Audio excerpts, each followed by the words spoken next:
Well, here we are, back again, Chris. Episode What episode? 6. 6. Oh, lovely. Episode 6. We made it. We've made it.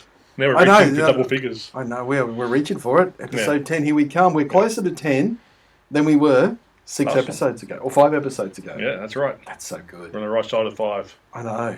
Congratulations. Now it's no longer a hobby. Yeah. Or will it? Hang on, how many episodes do you have to do before it becomes... 7, You reckon 7? maybe. Yeah. Not sure. I don't know. Is it when we say, hey, and today, the Music Bar podcast, and welcome to it, is Welcome brought to to us, you yes. by, Chaos Studio. or bland cheese. Do you know what I mean? And you say, eat this bland cheese, they're great. Okay. Now, if there is a company called Bland Cheese, we apologise. Unless you want us to be sponsors. Unless you wanted to be Then sponsors send of us some cheese. Well, please don't send us any cease and desists, Bland Cheese. All right, Dan here, Chris here.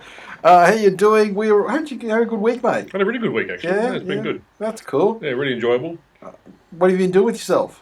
Working lots, listening to lots of music, Yeah, I know the feeling. researching. Oh, yes. Yeah. Yeah, you've been doing good research. Thank you. I've been seeing your notes, and you've been doing excellent Yeah. research. Well, you need to have those kind of things when you're doing topics of what we're doing today. Well, you will be surprised that Chris's research actually opened up his eyes and realised, wow, I know more about this than I thought I really did. Yeah. And that's because we've all grown up with it. And what we're going to talk about today is, I mentioned that I'd like to discuss live music, and especially the Australian live music scene. Yeah. And I think I'm probably going to start with, what was the first gig you went and saw, Chris? Well, I think I mentioned 2 weeks ago that I went to see Don Francisco, the Christian singer, first in Launceston. Mm-hmm. But when it comes to rock, Yep. I actually I was living in Tasmania, and I went to Rocky Cape up at the north end of Tassie. What's that? Is that a venue?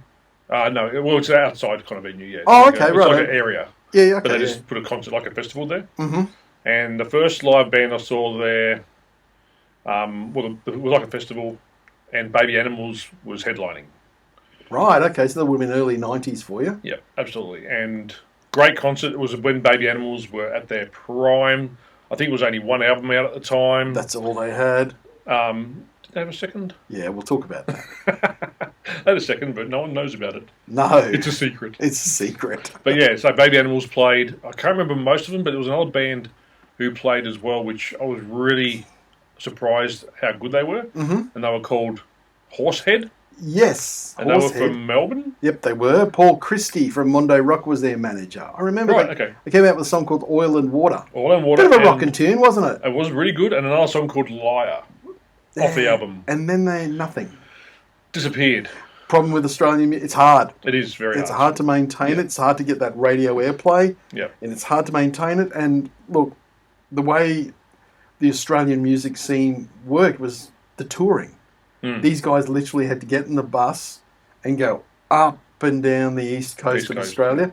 The odd sojourn to Tassie, over to Adelaide, Perth, if they had to. Yep. Well, you had to. Well, Perth has got an incredibly rich music scene. It's just a long drive. It's just a long. That's why they have such a rich music scene. Yeah. Because it's hard for other bands to go there. So they have, and they really, and I'll give it to WA, Western Australia. They really support their own music scene. They have their own they have their own whammies, I think they call it, which is the music awards and everything like that. Okay. And they've produced some bands over there. You know, Eskimo Joe. You know, Didn't AC/DC come from there? No, Bon Scott came from Fremantle. Right, not AC/DC formed in Sydney. Sydney, okay. So this is it. Perth, the Hoodoo Gurus formed in Perth. Yep. The Farris brothers, who became In Excess, originally started in Perth before they moved to Sydney. So it was like they had to move to Sydney like they do LA or New York to get anywhere. You have to make it. That's right. You had You have to move here. You had to move To the East to Coast. Sydney, to the Yeah. East Coast, and Sydney had such a rich music scene. They had such a rich music scene. It was the start of the 80s. Was the start of the whole pub rock scene. Yeah. Now, some of our listeners might be old enough to remember it because it doesn't exist now the way it did. No. And it was able to really foster that talent. I think there was two things that really had the Aussie music scene going in the 70s and into the 80s. The pub rock scene, of course, and Countdown. Oh, yeah. We had a broadcast on the ABC It wasn't a privately funded thing. It was a publicly funded show that's showcased music around the country, and especially Australian music. Thank you, Molly. Thank you, Molly. Michael Gudinski from Mushroom and Molly Meldrum, those two guys have done more for Australian music than we will ever know. Yeah, absolutely. They're two. And Michael Chugg, the promoter and manager, he came from Tassie. Right, okay. Yeah, I read his autobiography, Hey You in the Black T-Shirt. Oh, okay. It's a famous thing he did at the famous Guns N' Roses show at, not Calder Park, was it the Eastern Creek one at Sydney? Right, okay. Where it was just getting out of Track, control. Yeah, and he stood up on the stage, Hey You in the Black T-Shirt. Stop doing that. And there's just a sea of people with black T-shirts. That's great. That's great. Yeah, I went for colour this time. Yeah, you did. I go Australian black. Band, John Butler Trio. I didn't wear my Aussie band. Normally I've got a couple. I forgot. Oh. I know. I was going to talk about it, and then I just grabbed a black T-shirt. Yeah, no, I had made sure I found something. Yeah, you got John Butler Trio there from Perth. Yeah. Oh, yeah. That's via Los Angeles first into Perth. Hmm. He was born in LA. But the music scene was such a rich, like you could go any night of the week in Sydney. And they had these massive, when I say venues and massive, I mean, I'm not talking thousands, they were pubs or beer barns as they called them. And they could take 500 people, sometimes 1,000, every night of the week. Mm. And Australians just liked it because they could go and drink. And it had to be loud. And they had to be good. And that's why the Playroom on the Gold Coast was so good for so long. Yeah. Just over the river there. Yeah, I know. In Talabudra. I got a mate of mine who used to be a bouncer there for years. Oh, wow. Sounded like a bloodbath at times. That would have been a good place to work, though. He saw a lot. He saw a lot of stuff there. Had some really fun stories. He said that was the night Michael Hutchence cut his foot because Michael was always barefoot. Cut his foot before he went on stage and was bleeding from his foot, and they were trying to get him on stage. Michael was a sensitive soul, I think. But yeah, that was my first band, Baby Animals. I only saw them a couple of years back here too. They played again in Brisbane. The fact that they're still going, I mean, Suze DeMarchi was an amazing vocalist. Absolutely. I mean, what a voice. Yeah. And I think it was a success and a shame with the Baby Animals. They came out with that killer debut album. Mm-hmm. Probably one of the great Australian debut albums was the Hard to Beat. Self-titled. Oh yeah. Mm. How many 4 or 5 singles came off that? Yeah. And they still played on rock radio today. Yeah. And they're still pretty damn good. When I saw them 2 years ago, they played really, really well, but Killing Heidi opened for them, and I mainly went to see Killing Heidi. Do you? I never liked Killing Heidi. Oh, really? Never got it. I thought they were great. I've never seen them live before, so to watch them, they were really, really good. Yeah, never. It was one of those things, as soon as I heard them, I just kind of went, switched off on Killing Heidi. Yeah, no, it was good. Yeah. But Baby Animals played really well. And they toured with... Did they tour with Van Halen? They might have. I know that's where, because Suze DeMarchi ended up marrying Nuno Bettencourt from Extreme. Extreme, yeah. Who's, we've never talked about them much, but holy crap, what a guitarist is Nuno Bettencourt. Unbelievable. Yeah. They reckon, we all talk about Eddie Van Halen and stuff and everything like Joe that. Satriani, Steve Vai, you've got to put his name in there. Nuno Bettencourt is in another level. Yeah, and if you don't know who Extreme are, listen to the song More Than Words. That's one that got everybody to love them. That's one that got everyone to love them. Then they bought the album and realised, they're a heavy metal band? And that guitarist is crazy. Yeah. Yeah, she married him, but they then had to bring out the second album. That first album was so good. It was produced by Mike Chapman, who produced The Sweet Stuff. Right. He knew, and Blondie's Heart of Glass, and he knew how to do good pop rock. Yeah. And he did. He put together this killer record. But then when it came time to make their second album, they had nothing. Yeah. They said they had no material. They had nothing. And they realised that the first album was a result of years of honing these songs and then working with Mike Chapman. When they came to the studio, they thought they'd be able to hit the lightning twice. And it just didn't. And that's an unfortunate thing. It is, absolutely. Because they went from being they were a band that could have, should have, made it. And when we talk make it in Australia, you can make it in Australia But there's a big difference between a gold and a platinum record in Australia than there is in America. A gold record in Australia is 35,000 copies. Platinum is 70,000 copies. In America, gold is 500,000 copies and platinum is 1 million. Yeah. So, you can sell all the copies you want in Australia, but until you kind of crack that international market. Yeah. Like INXS did. Like INXS did. They did it. Yeah. And and AC/DC did the same thing too. Yeah. This is where the Australian bands realised to make it in America, you have to go to America and basically play everywhere you can. Yeah. And some bands like Cold Chisel went over there, and they were big. By the time Cold Chisel went to America, they were the biggest band in this country. They would play up and down the East Coast, never stopped. When they realised they had to go to America, Kiss record companies they only gave themselves 6 weeks. Oh wow! When they look back on it, they probably realised they didn't give it enough time. Yeah, they had to kiss some record companies' asses, and then because there's a lot more places to see in America. It's the same size as Australia. Well, what I've heard in America is just say you play one venue. You've lived in America. You know that it's a big country with a lot of states. You play one state, one place, and the way it works is you then have to move and play at another state and just work in a tri-state area, so to speak. Yeah. So you start local markets, and then you go back to where you played 2 weeks ago. Yeah. And you play there again. Then go. And you have to go, and you go for a drive, and basically it works that way in America. And then by the time, hopefully, you've come back to that other place, the third time, more people are coming to see you because they go, hey, did you see that band? Yeah. Now, that's a slog. That's hard to... It is. It is very, very hard. No wonder they all get on American Idol now and Australian Idol and all these shows now, so they don't have to do... The hard labour. Yeah, sad, really. Yeah, and they have to, and because some of them, because they've done it for so long in Australia, they've spent 10 years of their career.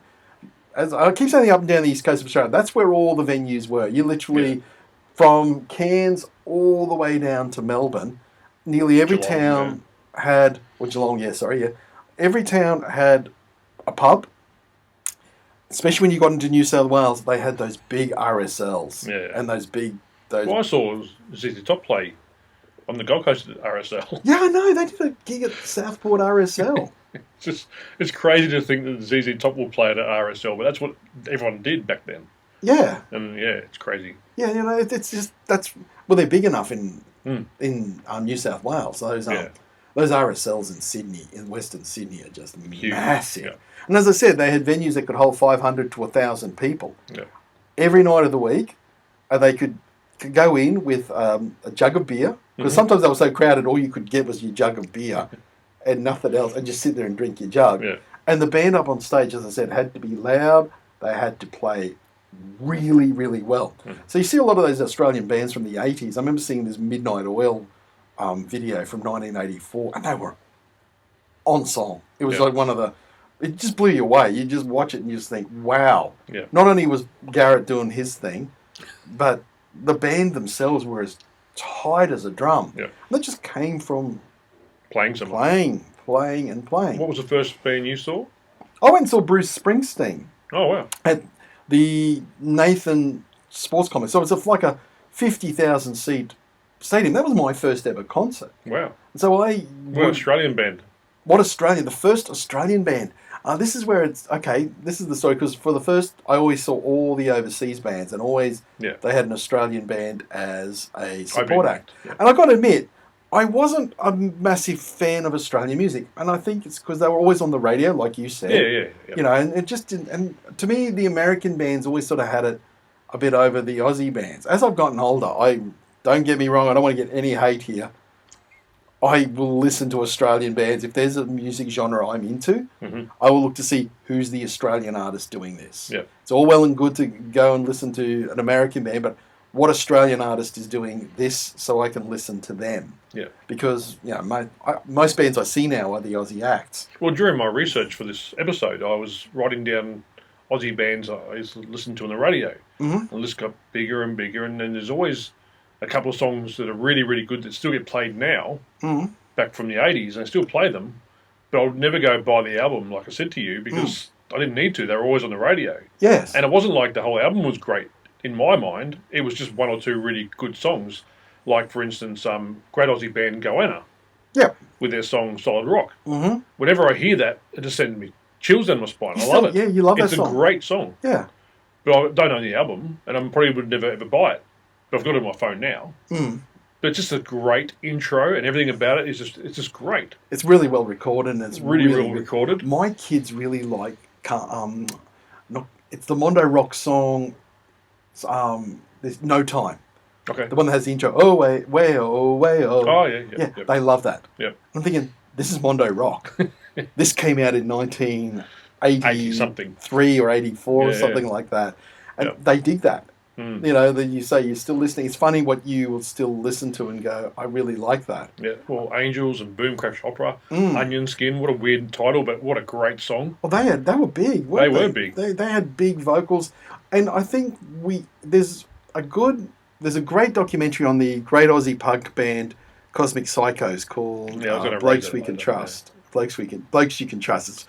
Cosmic Psychos were way influential, especially on the Seattle music scene back then. And I never heard of them until we came down here for the first chat. And you told me about them and said, homework, go watch this documentary.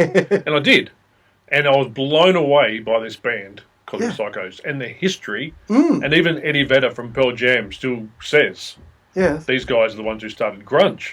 Yes. I'm like, wow. Coming from Eddie Vedder, from Pearl Jam, I thought that's crazy. Yeah, all those guys in America just loved the Cosmic Psychos. But there's a great interview with Ray Ahn from the Hard-Ons. I'll get to them in a sec.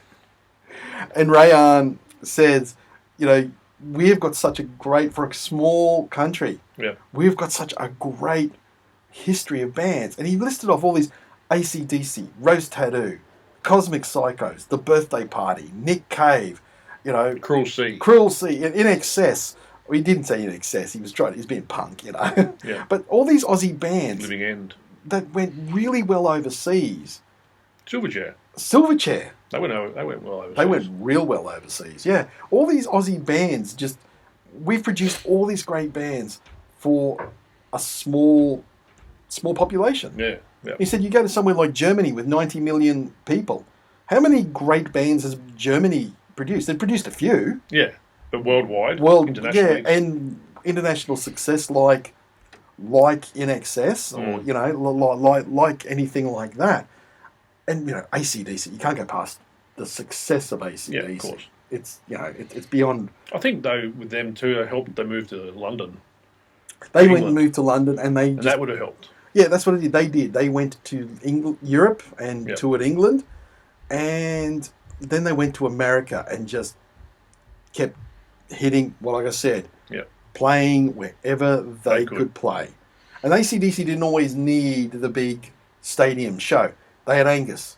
Yeah. Angus was enough to keep everyone coming to the shows. He was the show, basically.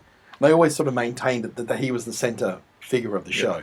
And just a side note too, I didn't know this until I started researching Aussie music, and I mentioned this to you earlier. Yeah. George Young, which is Malcolm and Angus's older brother. Yep. He was in the Easy Beats. Oh, geez, Chris. And the Easy Beats are the first band with, what song was it again? Friday on My Mind. To have an international hit. I still think that is one of the greatest Australian songs. You listen to Friday on My Mind. Yeah. And that's got everything in it. Yeah. Everything that's good about Australian music is in that song. And everyone knows the song when they hear it. They're like, oh, wow. Yeah, but no one really, most people probably wouldn't know that it was a young brother in there. Yep. And he passed away a few weeks before Malcolm did. In 2009? No, it was earlier than that. I can't remember. 2016, 2017 almost. Yeah, it was a while ago. Yeah, so yeah, Jeez, pretty amazing, Easy Beats. But yeah, lots of good Australian music. Lots, we saw... we didn't, I suppose growing up here, we don't realise. And there was one thing that made me think about it was a conversation you and I had a few years ago now when I used to work mid to dawns on radio. Yep. And we were communicating through Facebook Messenger. You were in New York City. Oh, you were living in New York. Yep. So your time was probably 10 o'clock in the morning and I'm 2, 3 o'clock in the morning in Australia. With your eyes hardly open. Oh, yeah. Talking. And Chris said about, because he asked what station, he heard it on the app. Yep. He said, geez, it's interesting listening to Australian music over here in America. You don't get a lot, the occasional In Excess song, the occasional Savage Garden, because they were probably the two, apart from AC/DC, they were the two big bands that really kind of hit pop rock radio in America. Yep. But you said listening to our station, it was like, wow, Australian music. Yeah. It sounded so different. It sounded so, I don't know, you just said it was just nice to It was nice to hear it. And like I said before, growing up, I didn't buy their albums from other bands because it was always on the radio. But then moving overseas to London and then going over to New York for a while and hearing all this music, listening to your station that time, it's obviously it's a emotional thing as well. It brings you back to being at home, and you kind of get a bit homesick hearing it. Yeah, but you take it for granted when you're here, and that's why this list I wrote the other day is going through all these bands that I've usually listened to has made me go, well, I'm actually missing a lot of music in my catalogue. I should listen to more. Yeah, you could. Yeah, I like bands like Dream Theater from America, and they're progressive and they're rock, and I love that kind of thing, but not really ever paying attention to what progressive bands in Australia. Yes. So bands like Carnival and Cog. From Perth. Yeah. Carnival from Perth. Okay. So these bands I've started listening to the other day, I've heard a few Cog songs in the past, but very progressive. Carnival was actually another one I watched yesterday. They got a song called Goliath, and I saw a breakdown of it on Rick Beato's YouTube. He has a little thing called What Makes This Song Great. Yep. And the beginning of that is in 27/4. What? The beginning of it, That's he breaks crazy. it all down. Musically, it's in 27/4. I've got to listen to that. And then he broke it down again for himself to be able to count it. He was like, you count the 7, then the 7, then the 7, then the 6, 7. Whoa. And in a bar. Crazy. Watch it if you can. Watch I'm going to. Thank you. Just watching that yesterday really made me go, well, these guys here are obviously very progressive because Dream Theater are known for changing time signatures. So I'm going to get into this kind of thing. I'm going to listen to Butterfly Effect and I'm going to listen to these other bands now that I've never really paid attention to because I've always just been wrapped up in the American side of it and the British heavy new wave music. Oh, I'm glad I opened your eyes here a little bit, Chris. Oh, there's lots of it here. I know. That's why I said when any sort of new or genre of music, I've never really gotten into Australian metal. That is a thing. Yeah, not me either. Yeah. Again, though, I didn't. We've never really had that metal band that really kind of took off in this country. That just sort of said, but there's Airborne did.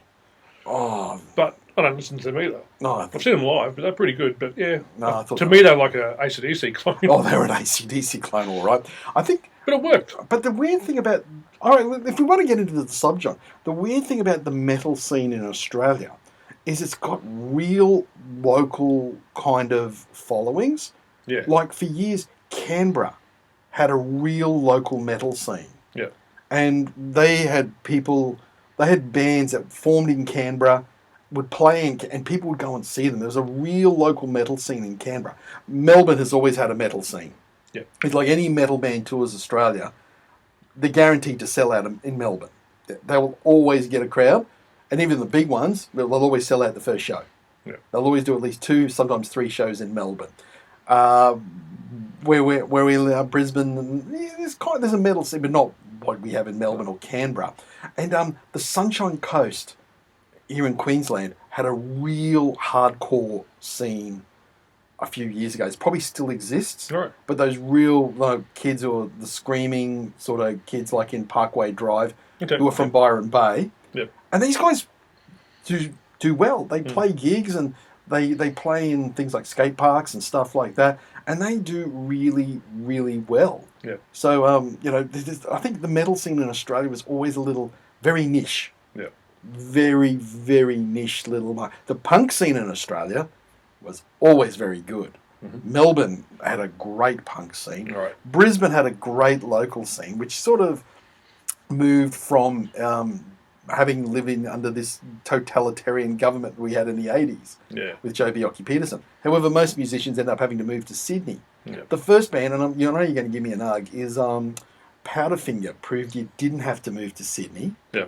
And so did Regurgitator. It was by the 90s, these bands, you didn't have to move to Sydney to be big. Yeah. And Regurgitator, we were talking about them. They were big. They were big. They were. That album of theirs, Unit, sold 280,000 copies or something like that in Australia. Wow. You're doing well if you're selling that many copies in this country. When I said what gold records are, absolutely. You know, you're doing very, very well if you sell that.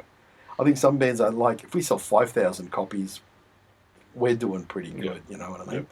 I think with Cultures or two, they come out. They did pretty well overseas, but I think from that you get Jimmy Barnes. Jimmy Barnes never really quite cracked the American market. No, but he did really well here as a solo act. Oh, he's huge because of the Cultures, obviously. Yes. But as a solo act in this country, he's one of the biggest. He's the biggest. Yeah. He is the biggest. But I like Cultures more than Jimmy Barnes. So do I. I'm going to mention, and please, I'm going to hate myself, because what if we want to interview Jimmy Barnes down the track? I don't really like a lot of his solo songs. No, to me the band. Ian Moss, his guitar player. It was the combination. It was everything, wasn't it? Yeah, it was just the right people. Yep. Just like NXS was. Yeah. The right people, the right time, in the right place. Yep. And they all had the right attitude towards the songwriting. Well, also you have to look at Jimmy Barnes. I mean, I read his autobiography, Working Class Boy, and Adelaide just sounded like an absolute shithole. He grew up in Glasgow. Sorry, people from Adelaide. It's only in the book. Doesn't mean we agree. He grew up in Glasgow, which was a shithole. Mm-hmm. Sorry, people in Glasgow, if you're listening, but you probably already know that. And sorry, my friends from Scotland. There was someone, isn't there? You're going to offend someone now. Don't be offended. Don't be offended. Well, you did move to Australia. Yes. But I bet you whenever Scotland plays, Scotland the Brave. And then the family moved to North Adelaide, which I've told from people who are from Adelaide was not. Yeah. It was, and reading the book, it's like, what the hell is this place? Mm-hmm. Anyway, Jimmy, when the band formed in Adelaide, Cultures were an Adelaide band. Right. They all formed there. And the keyboard player, Don Walker, was the chief songwriter. And he said, well, I'm moving to Armidale because I'm going to finish my maths degree. He's like this super genius kind of guy. I'm going to finish my maths degree. And the rest of the band just kind of, instead of splitting up, like that would split up any band, they all kind of went, well, we're coming with you because we don't want to stay here in Adelaide. And they moved into this little farmhouse at Armidale. He was finishing his degree. They were either having parties or doing gigs because they could drive to Sydney. It's a few hours drive. But it's closer than Adelaide. It's closer than Adelaide. And they were able to start playing local areas, once again, playing wherever they bloody could. So it was they formed in 73. They didn't release their first album until 78. No. Yeah, there wasn't like this, 2 years and they got the album deal. They worked hard. So probably by the time they got ready to go to America in 1980, they'd done it all. Mm. And for them, going to America just produced that challenge that was hard for Australian acts. Yeah. I'll tell you, I remember seeing a story with Greedy Smith from Mental as Anything. Yeah. And he said when they toured, because every band in the 80s ended up going to America. Mm-hmm. It was like they all had a bit of a fascination with Australian bands. And it helped with things like the Young Einstein movie, Great Southern Land. Ice House. Ice House. With Great Southern Land. They were a great band. I love Ice House. Yeah, one of my serious favourites. Video clip. I know, but didn't they just show off the country? Yeah, I did. Yeah. But he said when he was in America, I can't remember who he was talking to, but they were talking about the live music scene in America or where they were, and Greedy Smith showed them the street press. I remember Street Paper, the street press. Mm-hmm. And he showed them the street press from Sydney. And it was like every night of the week there was a band playing. Wow. There was a gig on. And they were just surprised that this was happening in Australia. Yeah. But we just had this furtive, really... And we still have a good music scene going. It changed somewhat. We became big in the world in dance pop in the 2000s. You know, some of those bands really struck well overseas. The Presets and... TV Rock. TV Rock. Yeah. Yeah, TV Rock. He was pretty big here. He was pretty big, and I think he did well overseas. You know, a lot of them in the dance scene too Australia's really had its rock and roll and dance music. Yeah. Isn't that weird, isn't it? It is very weird. And then now we got Keith Urban in the country side of things. Yeah. Country, believe me, country is huge, mate. It is. Oh, it's absolutely... Well, my first gig, Australian, this is one I can remember, because this is sort of my first foray into pub rock in a way, too. I'd always gone to the big venues. Yep. I'd never gone to... Yeah. And it was Faith No More. I just got into Faith No More, and they were playing... I can't remember the name of the place now. It was... Someone will probably tell me what it was, but it was in Brisbane. And I got there really early. I've never been to a pub gig before. I'm used to going to... And I got there something like 7 o'clock at night, and there's no one in the venue. Now, the support act was the Hard-Ons. Right. I'd always seen the Hard-Ons on TV a few times, and I thought, well, they're pretty thrashy punk sort of thing. Yeah. Anyway, I got to 9 o'clock, and nothing's happening still. But people are starting to come in. I'm thinking, what time do we get here? It's my fault. Yeah. Anyway, the Hard-Ons came on at about, I think about 9, just after 9 o'clock or something. I thought, oh, wow, okay, then see, I got to work tomorrow. This is going to be a late night. And the Hard-Ons came on and started playing, and what I couldn't believe was not so much the band themselves, but the crowd. That's when I first saw moshing, stage diving, crowd surfing, some guy jumping from the top balcony of this place into the crowd below, people jumping on stage and jumping, and I was like, what is this? I have never seen anything like this in my life. This is exhilarating, scary, brilliant, all the above. It was like my little mind just went kaboom. And I thought, I don't really know who these guys are, but everyone in the front there seems to know, and they seem to know what to do as soon as they started playing. Yep. And after that was it. I was kind of hooked. Yeah. That was my hook. I was kind of, what can I go see? Yeah. Yeah. Okay, sure. My big bands are playing at the big entertainment centre or whatever, but what's happening locally? And I had some good friends who were following local scenes and following, right, this band's playing here, let's go to that. Yeah. And so the next time I go see the Ramones at Festival Hall, it's packed. The Hard-Ons are supporting, everyone's going crazy. By now I know what to expect. Yeah. This is the thing. Yeah. The exhilaration, the thrill, all that. And it was an Australian band that made me go, what the hell? Where has this been? Well, I've never listened to them either, so it's something else I can listen to. The fun pop. They're still not around, are they? Yes, they are. They are. Wow. They are still around. Tim Rogers from UMI sings for them now. Oh, does he really? Yeah. It's a bit more poppy because Tim Rogers can't write an uncatchy song. It's totally out of his DNA. Yeah. But, it's made me look at local bands and I got a friend of mine who's always posting on Facebook about local bands he sees. Bands I've never heard of. But he always puts a little snippet and I'll listen to it and go, I like that. Yeah. I'll get into that one there. Yeah. I can't always remember the names of them because there's just so many bands out there. But, like the last band I saw live was King Gizzard and the Lizard Wizard. Have you seen them? Oh, you know about psych rock, man. No. They brought out about 30 albums. Yeah. And they're pretty damn good. What, Sunny Boys? Sunny Boys... They were not a psych rock. They were just a rock band. Rock band, yeah. Yeah, they came from, but really had a good following. Yeah. A real good following, Because the owner of the studio here, Kevin, likes them. Gets along with them really well. Well, look, if you look at with all the posters in this studio, Kevin, this is sort of like a history of local music and overseas acts. He's got a mixture of anyone who seems to have played in this area. There seems to be a poster of them on the wall with a signature. Kev's obviously gone there and met them to sign it. His mates with them. One of my favourite bands of all time is Died Pretty, an Australian band called Died Pretty. Doughboy Hollow is one of my all-time favourite albums. I could listen to that from start to finish, whenever. It is up there as one of my all-time favourite records. Yeah. And he's got the poster there. He said, did you tell the story? He got asked to join Died Pretty. Yeah, that's right. We were talking to him. He got asked to join, and I said, that's really impressive. Yeah. But could you have written a song as good as DC or a song as good as Sweetheart? And he was like, no. Don't need to. What about the band Tism? They were a great Australian band. They were a great Australian band. That was something that people hadn't seen before and was shocking to people. But Masks. great. Yeah, Masks. Like Slipknot. That's what made you say... yeah. Australia, yep. See, before Slipknot, there was TISM. There was TISM. Yep. Yes. And they were... I don't even know their names. I don't know who they were. I just know they went by false names. Like, I think one was Humphrey B. Flaubert. Oh, yeah.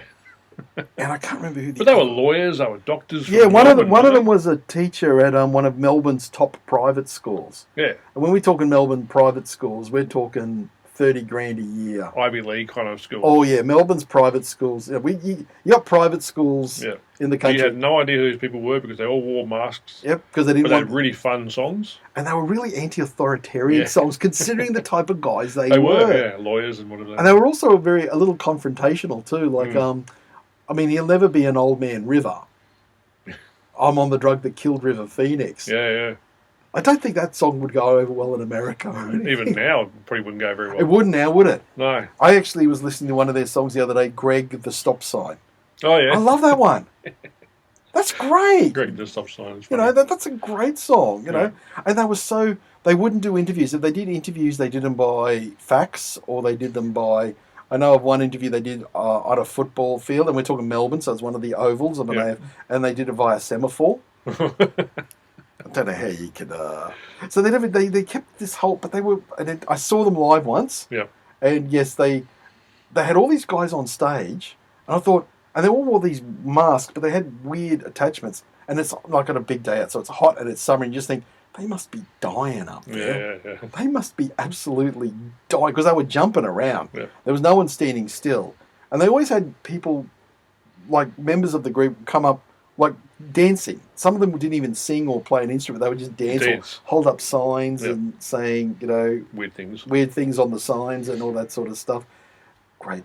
Speaking of Rose Tattoo earlier. Yes. They sang a song called Nice Boys. Don't play rock and roll. Yeah. And Guns N' Roses covered that. Sure did. And so did Aerosmith. Oh, did they really? Yep. There you go. That's another one. Rose Tattoo. All those rock bands that you liked and we liked. Yeah. They loved Rose Tattoo. Yeah. That's why every time Guns N' Roses come to Australia, Rose Tattoo always opens for them. Yeah. Even though Angry has never said a nice thing about Axl Rose. No, it's still open for him. They still open for him. It's funny because I remember back in the day, late 80s, Suddenly. They had a song called Suddenly. Oh, that was Angry solo for Neighbours. From Neighbours, from the wedding from Charlotte. Wow. I can't even know whose wedding to Jason Donovan. I got to admit, I saw Rose Tattoo when Guns N' Roses toured last time, and I just thought they were a bit tedious. Oh, really? I've never seen them live. Oh, they used to be really good. Angry used to be able to rile the crowd up and get them really kind of fired up. Mm.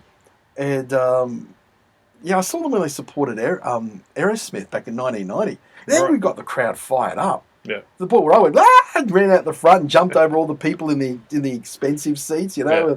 He's like, this isn't a nightclub, this is a rock show. Stand up, or the people up the back are going to jump over you. And then we had to get the security to settle everyone down, everything like that. That was the first show I'd ever been to, too, where there was this VIP area at the front. Okay.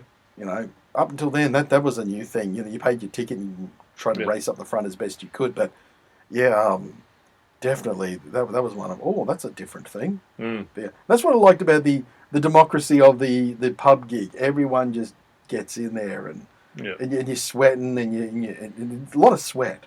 Yeah. A lot of sweat. It gets very smelly. And everyone used to smoke. Yeah. Oh, you'd come home and you'd smell of cigarettes. Not just tobacco. Smell of stale cigarettes and whatever and beer and your ears would be ringing and you'd had the best time. Yeah.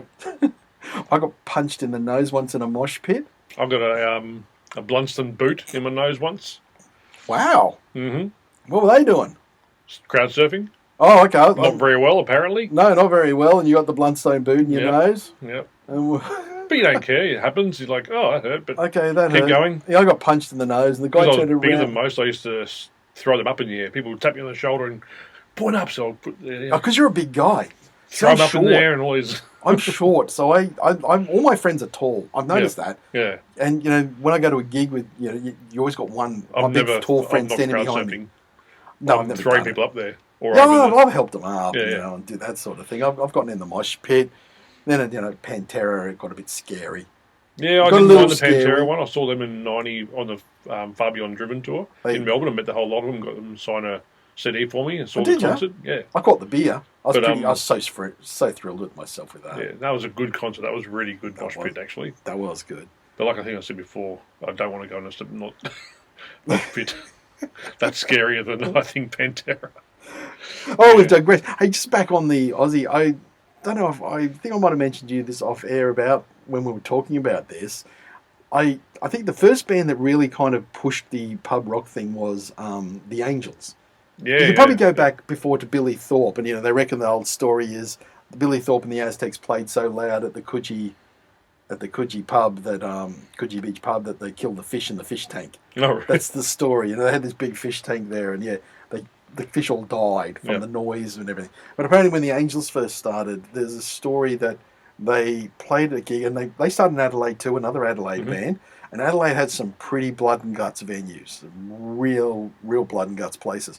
And they would play, and Angels, for all those know, hard, fast, hard and fast. Wouldn't be heavy, more punky sort of sound, but the heavy people liked them, And at the end of the night, the bar, they were packing up, and the manager said, or the owner said, "Oh, things are wrecked. There's smashed glass. There's this going on, that sort of going on." And the band was like, "Oh, geez, you probably don't want us to play here again." And he said, "Are you kidding?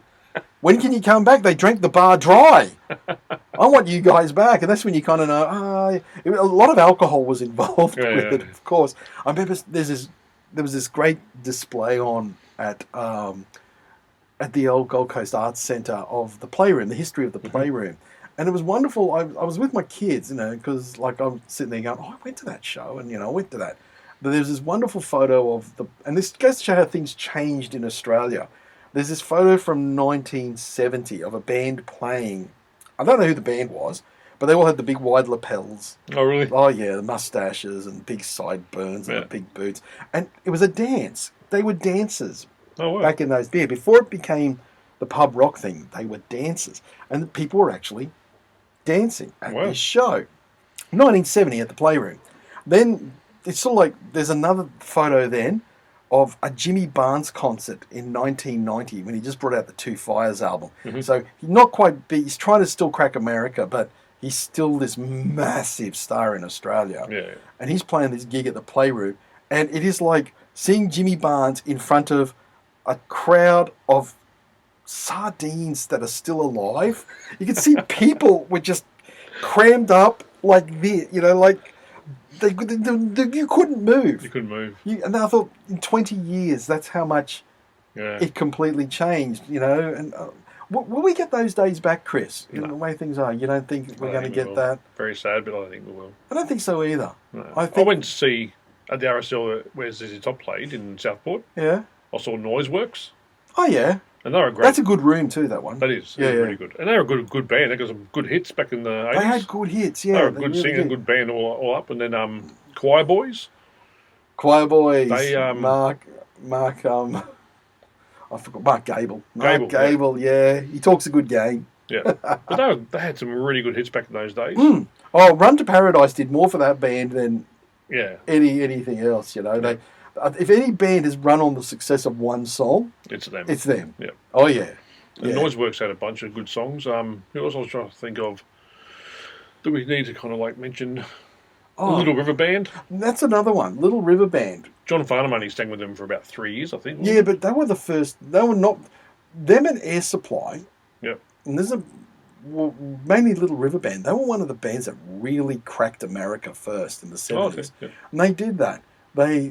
They came up with the sound. It was like, this is the sound that's doing well in America. The Eagles, soft rock kind of harmonies and all that. Glenn Wheatley, their manager, came up with that. He said, that's what you got to do. And they went to him, and they killed it. They absolutely killed it in America. Yeah. And they don't get as much credit. Everyone talks up AC/DC and NXS, which we've done.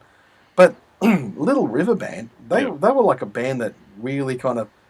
America is a tough market to crack, and it is. They were the first ones to really kind of... And I wasn't surprised that Silverchair cracked America for a while there. Well, they were right on the...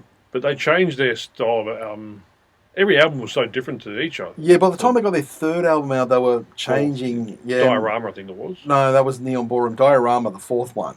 They changed this and just Straight Lines. Straight Lines is off the last one, Young Modern. And that was a complete... Yeah. I love that song. I think that's a terrific Australian song, yeah.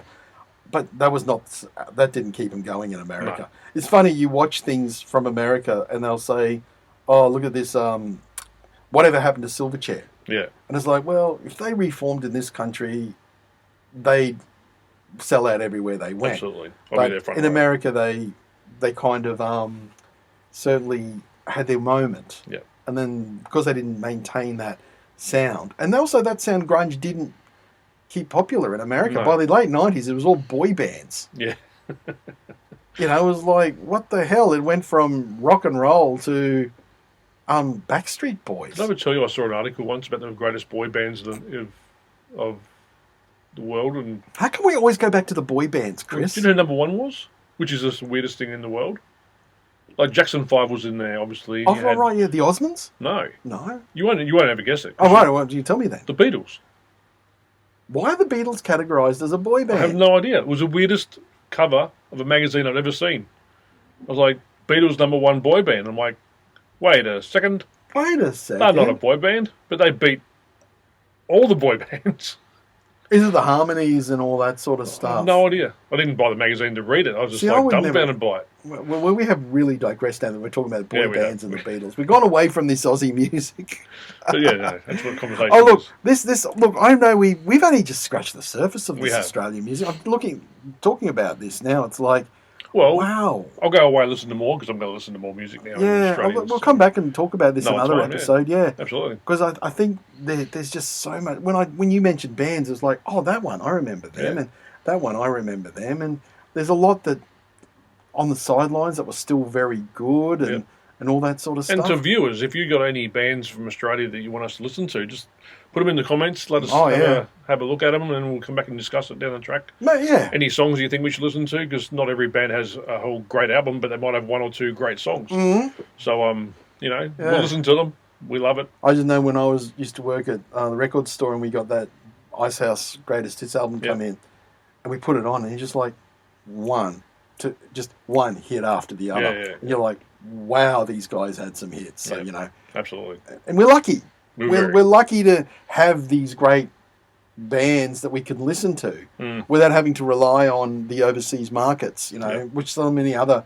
And I've always done that. I've always relied on the overseas market too. And it's now changing. I'm going to start listening to a lot more. That's a good thing, Chris. Maybe getting older, but you're still getting wiser. Yeah, that's what I'm doing. But yeah, please like and subscribe. Subscribe. Subscribe. Twitter, Music Bar Podcast. Thanks for watching again. Yeah, and also, what else we got? We got the socials. Do we have an email address? Yes, the Music Bar Podcast at gmail.com. Send us an email too. Send an email. Comments, emails, whatever. We love them. Even if they're hateful, we'll read them out. We'll read the top 5 hated. Oh. We might get one. From my mum. Let's get out of here. All right. See yous. See ya.